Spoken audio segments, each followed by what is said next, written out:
വീട്ടമ്മയെ വീടുകയറി ആക്രമിച്ച് വീട്ടുസാധനങ്ങൾക്ക് നാശനഷ്ടം വരുത്തിയ കേസിൽ 4 പേരെ ബദിയടുക്ക പോലീസ് അറസ്റ്റ് ചെയ്തു. പ്രണയബന്ധത്തെ തുടർന്നുണ്ടായ തർക്കമാണ് അക്രമത്തിൽ കലാശിച്ചത്.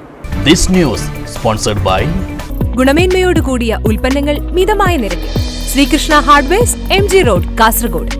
ബദിയടുക്ക ബെളയിൽ വീട്ടമ്മയെ രാത്രി വീട്ടിൽ അതിക്രമിച്ച് കയറി മർദ്ദിച്ച് അവശയാക്കുകയും വീട്ടുപകരണം നശിപ്പിക്കുകയും ചെയ്ത സംഭവത്തിലാണ് 4 പേരെ ബദിയടുക്ക SI നിഖിലും സംഘവും അറസ്റ്റ് ചെയ്തത്. കുമ്പളയിലെ മനോജ് കുമാർ, കുമ്പള ദേവിനഗറിലെ അനീഷ്, കുമ്പള ശാന്തിപ്പള്ളം സ്വദേശികളായ ശരൺകുമാർ, KS നിധിൻ എന്നിവരെയാണ് അറസ്റ്റ് ചെയ്തത്.